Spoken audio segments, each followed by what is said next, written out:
జై శ్రీరామ్. మరో కథలోకి మనం వెళదాం. ఈరోజు చెప్పబోయేటువంటి ఒక కథని జాగ్రత్తగా అందరూ కూడా పరిశీలించి,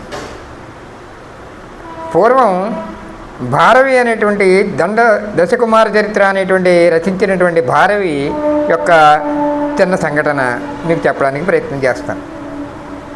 ఆ రోజున భారవి అంటే మహాకవి, ఆయన సకల పాండిత్యాలు చదివినటువంటి మహాపండితుడు. కానీ ప్రతిరోజు కూడా అతన్ని అందరూ కూడా గౌరవించడాలు, అనేక కావ్యాలు రాశాడు కాబట్టి ఊరంతా కూడా పెద్ద పెద్ద సన్మానాలు చేస్తూ అనేక రకాలుగా అతన్ని కొనియాడుతున్నారు. కానీ ఆయన తండ్రి మాత్రం ఎట్టి పరిస్థితులను కూడా కొడుకుని ఏమాత్రం బాగుందని అభినందించలేకపోతున్నాడు. ఈ విషయాన్ని అతను మనసులో పెట్టుకున్నాడు. ఏమిటి, మా నాన్నగారు ఎంతకాలం చేసినా సరే నన్ను మా నాన్న అభినందించట్లేదని చెప్పి తల్లి దగ్గర బాపోయాడు. కానీ తల్లి కూడా ఏమీ అనలేక ఊరుకుంది. ఒక రోజున ఇంకతనికి ఎంత కోపం వచ్చిందంటే తన తండ్రిని ఏ విధంగా అయినా సరే చంపేయాలి అనేటువంటి కోపంతో ఉన్నాడు. వెంటనే ఆ తండ్రి రాకముందే భోజనం చేసే టైంలో పైన ఉండేటువంటి మిద్ది మీదకి ఎక్కి ఆ అటక మీద కూర్చొని ఒక పెద్ద బండరాయిని తీసుకుని కూర్చున్నాడు. తండ్రి అప్పుడే మధ్యాహ్నం 12 గంటల వేళ అయింది. తండ్రి వచ్చాడు భోజనం పెట్టడానికి. తల్లి భోజనం పెడుతూ విసినికరెట్టి విసురుతూ భర్తకి, ఏమండి మన అబ్బాయి అంత ప్రయోజకుడు అయ్యాడు కదా, వెంటనే దీన్ని ఏ విధంగా అయినా సరే అతన్ని మీరు అభినందించట్లేదు, కారణం ఏమిటండి అని చెప్పి అంది. అప్పుడు ఆ తండ్రి ఒక మాట చెప్తాడు, చూడమ్మా, నువ్వు నీ బిడ్డ ఎంత గొప్పవాడో, నా బిడ్డ ఎంత గొప్పవాడో నాకు తెలుసు. కానీ ఎప్పుడు కూడా తండ్రి కొడుకుని ఎప్పుడు కూడా పొగడకూడదు. ఆ పొగడడం వల్ల వాడికి ఆయుష్ చిన్నవడం కాదు, వాడిలో కించిత్ అహంకారం కూడా వస్తుంది. తనకు ఉండేటువంటి పాండిత్యాన్ని బాగా తగ్గించుకుంటాడు. అందుచేత నేను అతన్ని పొగడడం అనేటువంటిది ఇష్టం లేదు నాకు అని చెప్పన్నాడు. వెంటనే పైన ఉన్నటువంటి ఆ భారవి ఆ సంఘటన చూసి తండ్రి మీద రాయి వేద్దామని అనుకునేవాడు. అక్కడ నుంచి ఒక్క దుముకి తండ్రి యొక్క పాదాల మీద పడి, నాన్నగారు నన్ను క్షమించండి, నేను చేసినటువంటి పని చాలా తప్పుదు. నాయనా ఏంటంటే నేను ఇలా చేద్దాం అనుకుంటున్నానండి, నాకు ఏదైనా తగిన ప్రాయశ్చిత్తం చేయించండి నేను అంటే, ఏమి అవసరం లేదు నాయనా, నీకు వివాహం అయింది, నువ్వు వెంటనే మీ అత్తగారింటికి వెళ్ళి ఒక ఏడాది పాటు ఉండిరా నాయనా, అదే నీకు ప్రాయశ్చిత్తం అన్నాడు. ఇదేంటి నాన్నగారు, అత్తగారింటికి వెళ్తే ప్రాయశ్చిత్తం ఎలాగవుతుందంటే, ఏం పర్లేదు, వెళ్ళి 1 సంవత్సరం పాటు ఉండిరా నాయన, ఈ బాధలన్నీ మర్చిపోతామని చెప్పన్నాడు. వెంటనే అతను అత్తవారింటికి వెళ్ళడం జరిగింది. తండ్రి యొక్క ఆనతి మేరకు వెళ్ళాడు. వెళ్ళిన వెంటనే తన భార్య, తన మామగారు, బావమరుదులు అందరూ కూడా ఇతను సాదరంగా ఆహ్వానం చేశారు. అలా 3 రోజులు అయిపోయింది. అల్లుడి గారు వచ్చారు కదా అని సకల మర్యాదలు చేస్తూనే ఉన్నారు.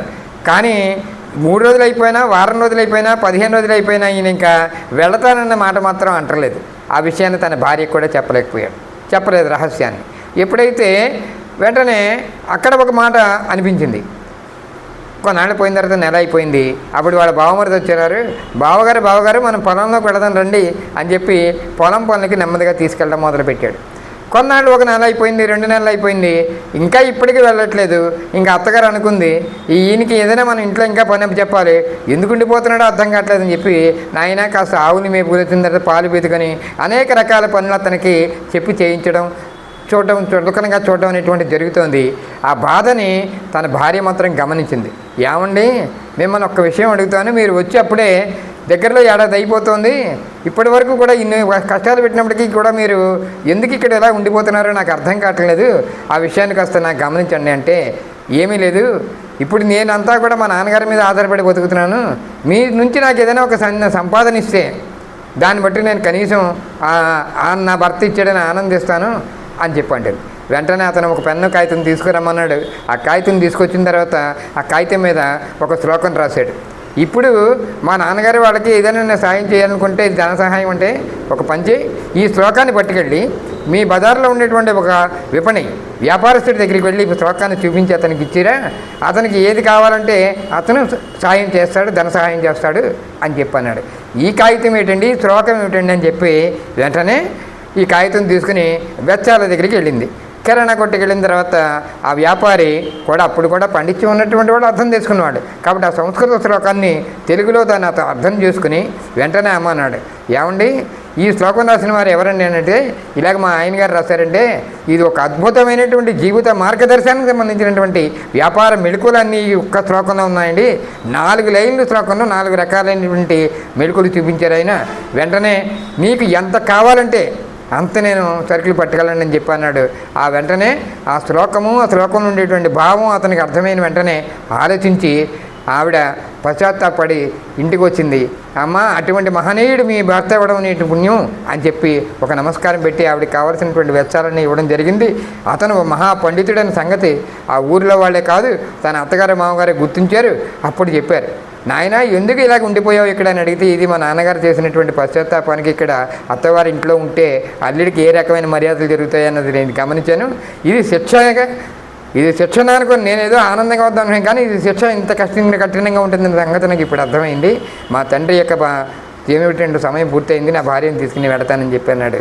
అటువంటి మహనీయుల యొక్క జీవిత గాథలు మహాపండితులైనప్పటికీ కూడా కొన్ని తెలియనటువంటి తప్పులు చేయడం వల్ల ఈ శిక్ష కూడా అనుభవిస్తున్నారు. ఇది తల్లిదండ్రుల మీద పిల్లలకి కోప్పడినప్పటికీ కూడా పొగడలేదు అని అనుకోక్కర్లేదు. వాళ్ళ యొక్క విద్వంతాన్ని తల్లిదండ్రులు పొగడకూడదు అనేటువంటి ఈ కథలో మనం ద్వారా తెలుసుకుందాం.